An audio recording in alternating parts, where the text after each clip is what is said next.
இங்கே வந்து உட்காந்து என்ன பண்ணியிருக்கிறீங்க, கொஞ்சம் இங்கேருந்து மெட்டல் அள்ளி இருந்தவங்க கொஞ்சம் அள்ளி இந்த பக்கம் போட்டிருக்கீங்க. ஒரு 3 பேரோ 4 பேரோ அந்த எம்சாண்ட் அள்ளி கொஞ்சம் அந்த பக்கம் ஒதுக்கியிருக்கிறோம். மீதி என்னை உட்காந்து அந்த பூவை தான் கட்டியிருக்கிறோம்.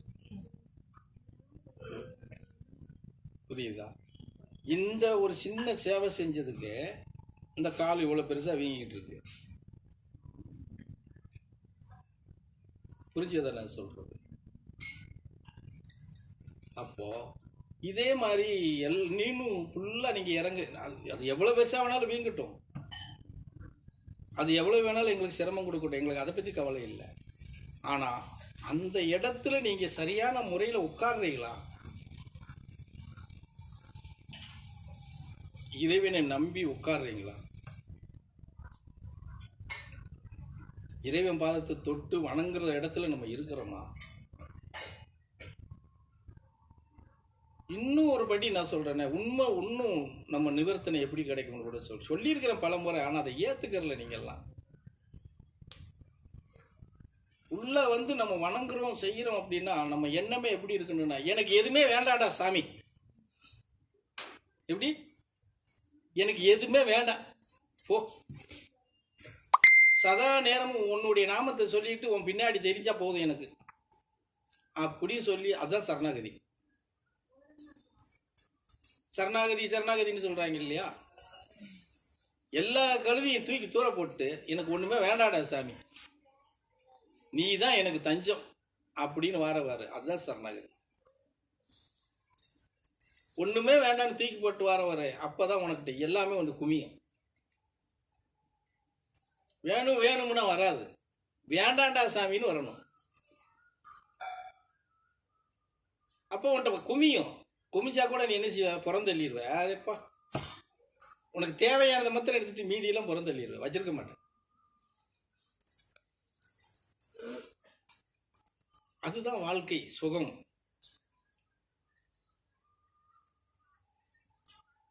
இறைவனை நான் நம்புறேன், நம்பி பயணம் பண்றேன் அப்படின்னு நம்ம சொல்றோம் இல்லையா? அதுதான் சொல்றேன். அந்த இடத்துல சொல்றீங்களா, இருக்கிறீங்களா கேட்கறதுக்கு காரணம்.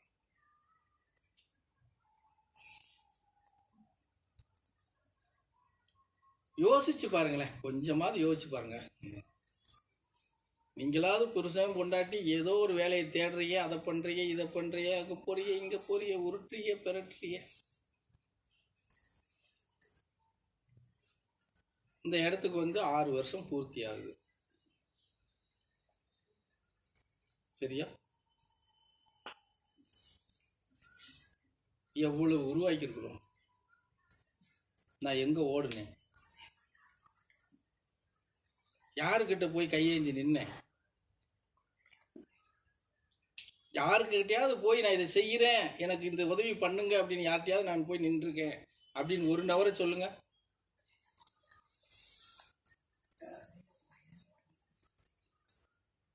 எப்படி நடக்குது?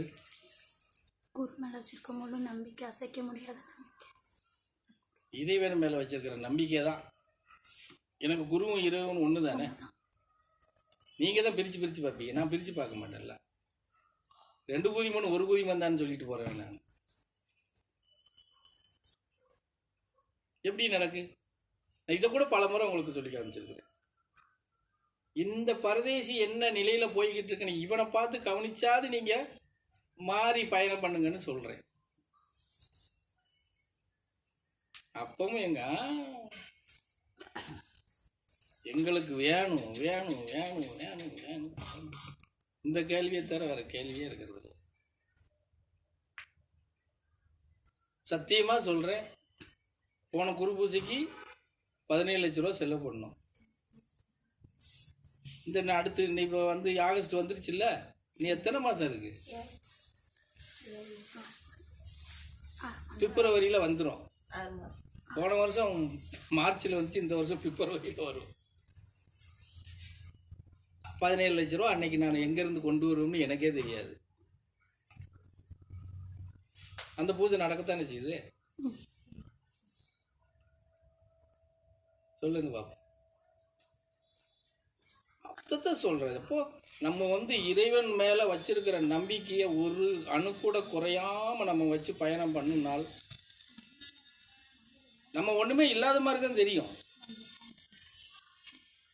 எப்படி ஒண்ணுமே இல்லாத மாதிரி தான் தெரியும் பார்க்கறது. நீ என்ன தேவையோ உனக்கு என்ன நீ நடத்துறியோ அந்நியார் உன் கையில அது ஊதும். அந்த வேலை எந்த காரணத்தை கொண்டும் தொய்வடையாது. அது நடந்தே தீரும். அதை யாரும் நிறுத்தவும் முடியாது. நீ அதுக்காக ஐயோ ஐயோ ஐயன்னு போனுங்கிற அவசியமே இல்லமே. நான்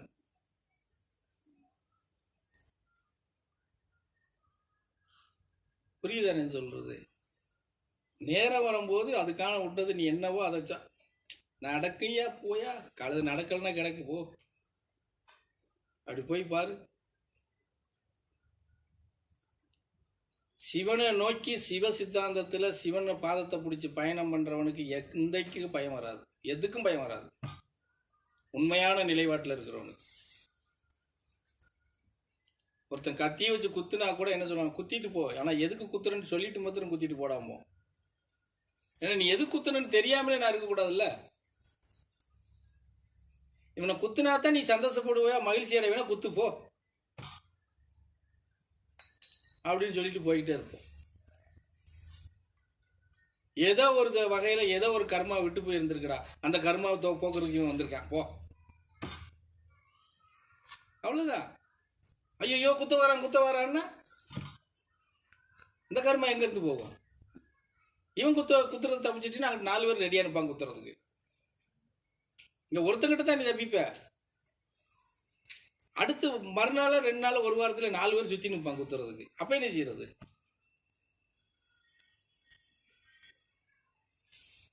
புரியுதா? அதுதான் சொல்றோம். சிவனை நோக்கி பயணம் பண்றவங்க, சித்தர்கள் வழிபாட்டில் இருக்கிறவங்களுக்கு நேர்மை ரொம்ப முக்கியம். நேர்மை ரொம்ப முக்கியம். எந்த காரணத்தை கொண்டு நம்ம நாவுல இருந்து பொய் புரட்டல்ங்கிறத வரக்கூடாது.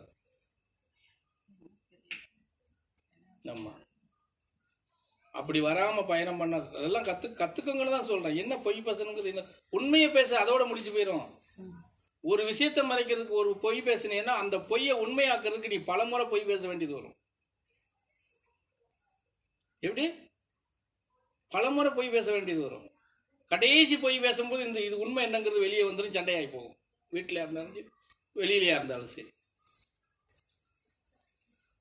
உண்மை விஷயத்தை எவ்வளவு நாளைக்கு மறைச்சிருவீங்க?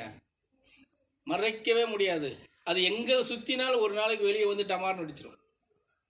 அதுக்கு அன்னைக்கே லாபமோ நட்டமோ எந்த விஷயமானாலும் இருக்கட்டும், உண்மையை அன்னைக்கே பேசிட்டேன்னா அது அன்னைக்கோட முடிஞ்சு போயிடும். புரிஞ்சதா?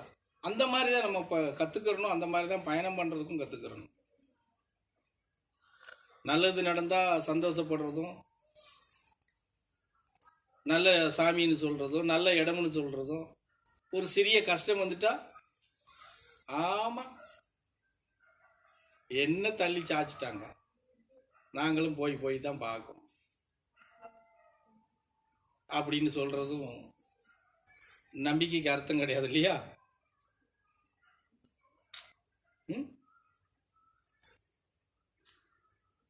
நம்ம கிட்ட நம்ம பயணம் பண்றோம்னா நம்ம பக்கத்துல இருக்கிறவங்க நம்மளை பார்த்து ஆச்சரியப்படணும், அதிசயப்படணும். அப்படி இருக்கணும் நம்ம. அதுக்கு நான் தான் சொல்லிக்கிறேன், பல முறை சொல்லியிருக்கிறேன், திருப்பி அதைத்தான் உங்களுக்கு உறுதிப்படுத்த வேண்டியது. 6 வருஷம் அவங்க எவ்வளவு கஷ்டப்பட்டாங்க அப்படிங்கிறது உங்களுக்கு தெரியாது. நாங்க நேரில் அங்க இருந்ததுனால தெரியும். ஒருத்தர் 2 பேர் இல்ல, சொந்தக்காரங்க. அவங்க சொல்ல போனா 100 குடும்பத்துக்கு சொந்தக்காரியாவா அவங்க சொந்த